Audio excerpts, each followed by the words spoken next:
네, 이번 시간은 변액보험 판매관리사 1장 진행 중입니다. 금융시장 이해의 5번째 순서입니다. 지난 시간까지 금융기관에 대해서 학습을 했고 이번 시간은 금융상품에 대해서 진행합니다. 이번 시간도 유익한 강의를 위해서 최선을 다하겠습니다. 자, PPT 보시죠. 금융상품의 종류는 크게 수신, 그죠? 받는다라는 뜻이고 준다라는 거죠. 수신과 여신으로 구분되는데 수신에서는 이제 은행의 예금 상품, 요구불예금, 저축성 상품에서 저축성 예금 등이 있고요. 특수 목적부라는 건 이제 청약 예금을 말합니다. 그러니까 주택 청약하는 권리가 들어있는 특수한 목적부 상품이다. 그리고 이제 비은행 예수금, 우리가 지난 시간에 비은행 예금 취급기관이다 봤었죠. 상호저축은행, 그리고 우체국 예금, 종금사, 그리고 신용협동기구, 여기서 이제 받는 거를 예수금이라 한다. 자, 그리고 실적배당 상품은 이제 다른 말로 투자 상품이죠.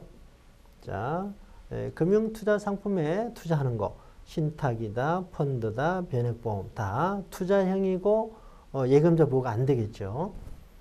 그리고 이제 여신은 뭐 대출이다 이렇게 보시면 되겠습니다. 자, 그렇다면 차례대로 볼 텐데 일단 이러한 그 기본 성질에 대한 예시를 그죠? 먼저 3요소를 보겠습니다. 수신 상품 선택의 기준 3요소인데 이거는 이제 모든 그 금융투자 상품을 선택하는 기준이 될 수도 있고요. 이 3요소는 수익성과 안정성과 유동성입니다. 수익성과 안정성과 유동성인데 이 세 가지가 동시에 충족될 수는 없습니다. 일단 수익성이 높을수록 좋고, 그죠? 안정성도 높을수록 좋고, 유동성도 높을수록 좋은데, 이걸 잘 고려해서 선택을 해라, 이 얘기입니다. 자, 그러면, 수익성과 나머지 두 개는요, 이 상반 관계라고 해요. 트레이드 오프 관계라고 합니다. 예를 들어서 보통 예금의 경우는 언제든지 돈을 찾을 수 있으니까 유동성이 매우 높죠. 은행이니까 뭐 안정성은 당연히 높고요. 유동성이 높은 대신에 어때요? 수익성은 낮죠. 예금이자가 아주 낮으니까. 그죠? 수익성이 낮습니다. 이렇게 반대가 되는 거죠. 반대로 정기예금의 경우는 3년 만기 정기예금이다. 그러면 보통 예금보다 이자를 많이 받지만 어때요? 유동성이 떨어지죠. 3년 내로 해지를 하지 않아야 약속된 수익을 받게 되죠. 대신에 수익은 높게 된다. 서로 반대 관계다 이 뜻입니다. 그러니까 수익성과 나머지 두 개는 반대 관계다. 상반 관계다. 다른 말로 상충 관계다. 이렇게도 얘기하죠. 자, 이런 식으로 이제 문제 나올 수 있으니까요. 대비하셔야 됩니다. 기대 수익률이 가장 높은 상품은 기대 수익이 제일 높다. 뭐겠습니까? 다른 말로 유동성이 낮겠죠. 자, 보통예금, 저축예금, M&A는 다 수시입출 기능이 있습니다. 수시입출 기능이 있으니 유동성이 매우 높죠. 대신에 수익성은 낮다라는 거고, 여기는 답이 4번이 되겠습니다. 네, 그래서 이제 1, 2, 3번은 수시입출 기능이 있다라는 거예요. 수시입출식 상품이다. 수시입출이 되니까 유동성이 높다. 동시에 수익성이 낮다. 얘네들은 서로 반대 관계다. 상반 또는 상충. 영어로 트레이드 오프 관계다. 이렇게 이해하시면 됩니다. 자, 그럼 이제 은행 상품부터 보도록 하죠. 은행은 요구불 예금과 저축성 상품으로 구분이 됩니다. 요구불 예금은 언제든지 고객이 인출을 하는 거에 대비해야 되죠. 그래서 여러 가지 비용이 드니까 예금 이자를 낮게 줄 수밖에 없죠. 자, 요구불 예금에는요, 보통 예금과 당좌 예금, 별단 예금이 있습니다. 뭐 보통 예금은 뭐 누구나 하나씩 다 있죠, 그죠? 그리고 당좌 예금은 일반 당좌, 가계 당좌가 있습니다. 당좌는 가계수표를 발행하는 데죠. 네, 그런 예금이고요. 자, 별단 예금은 뒤에서 한번 보고요. 일단 요구불 예금의 가장 중요한 특징은 수시입출 기능이 있다 이겁니다. 자, 그리고 저축성 예금에는요.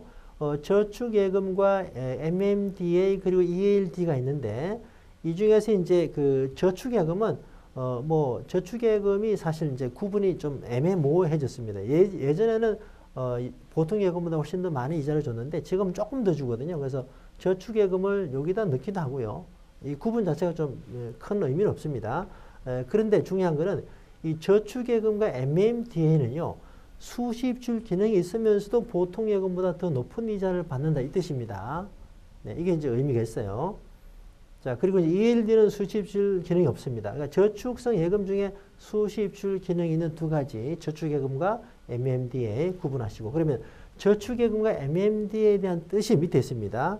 자, 예시 1을 보면요. 보통 예금처럼 예치 금액이나 기간에 제한이 없으며 자유롭게, 자, 입출금이 자유로우면서도 보통 예금보다 높은 이자를 받을 수 있는 가계 우대성. 자, 키포인트입니다. 여기까지는 저축예금과 MMD가 동일해요.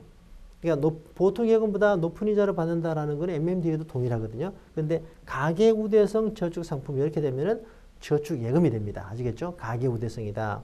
주로 이제 저축예금은 아까도 말씀드린 대로 이제 예전에 비해서는 많이 주지는 않아요. 그러니까 아주 그 보통 플러스 알파인데 이 수준이 아주 높지는 않습니다. 조금 더 높은 이자를 주는데 주로 이제 직장인들의 급여 통장을 많이 활용을 하죠. 이 저축예금 통장으로.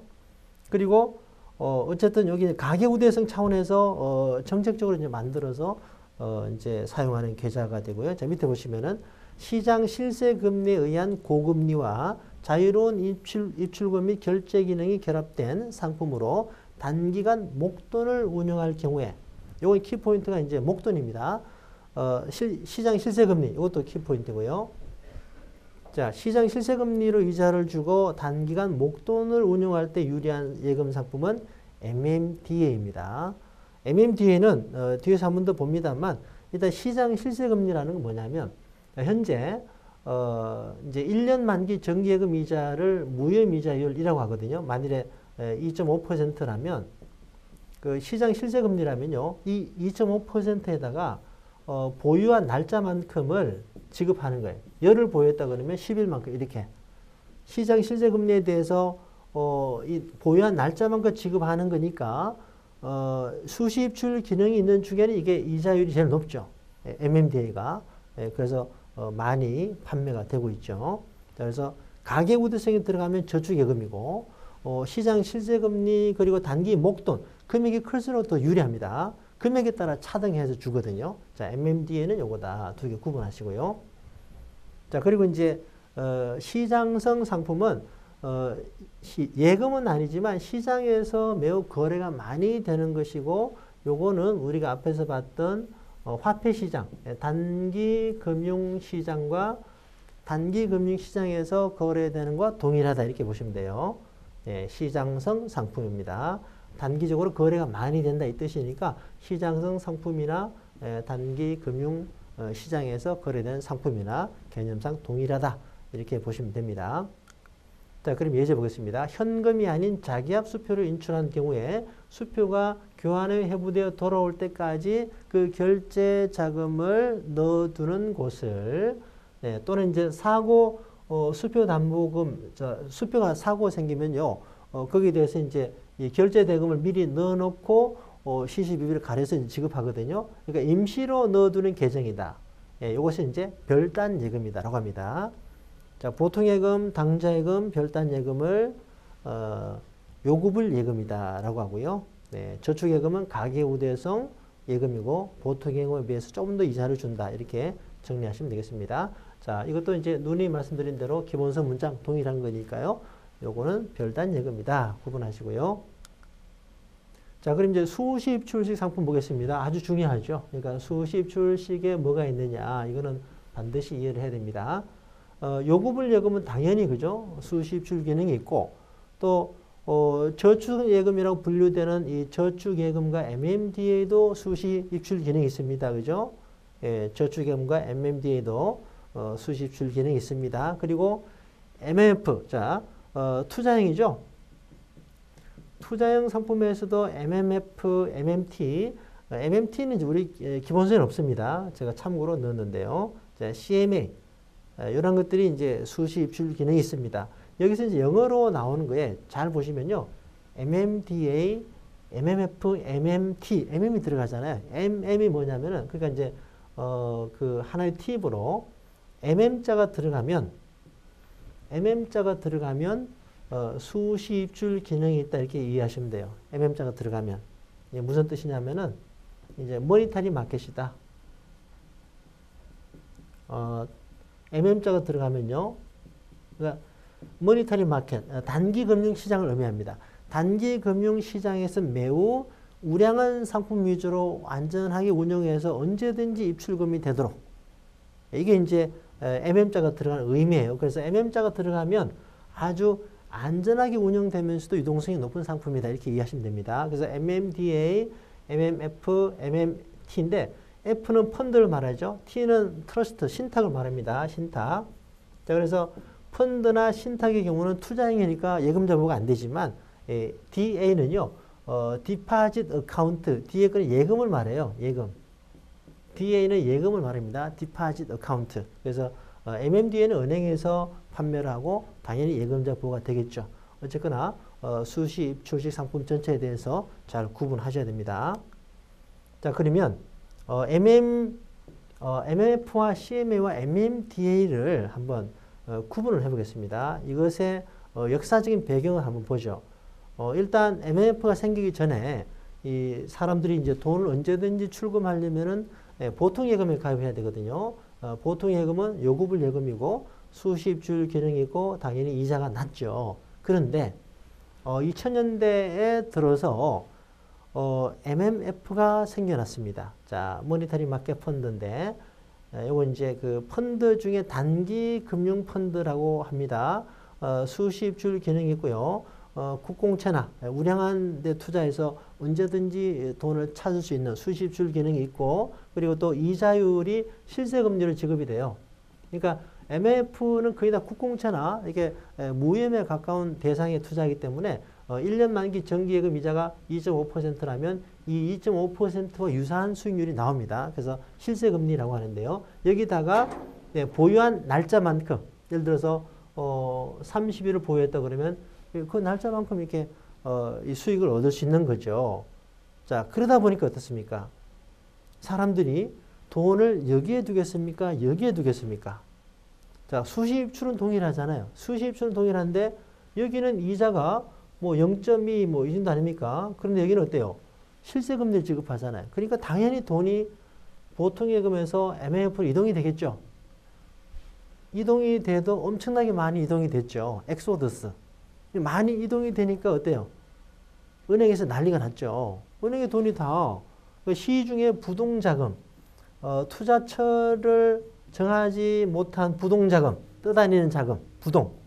자, 이 떠다니는 자금이 다 MMF에 갔다 이 말입니다. MMF에 있다가 이제 기간만큼 이자를 받으니까 여기보다 훨씬 유리하잖아요. 그죠?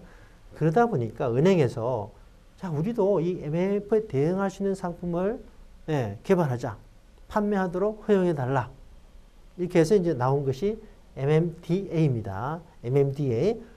기능은 같아요. 수시입출 기능이고, 이자율이 실세금리로 지급이 되니까 보통 예금보다 높고요. 또 은행에서 판매하니까 예금 계좌니까 또 예금자 보호까지 됩니다. 그리고 이제 그 금액별로 차등하게 이자를 줘요. 요거는 이제 그 금액 차별이다라는 단어는 우리 기본서에 나오지 않습니다만은 목돈 운영에 좋다. 그러니까 목돈일수록 돈 이자를 더 줍니다.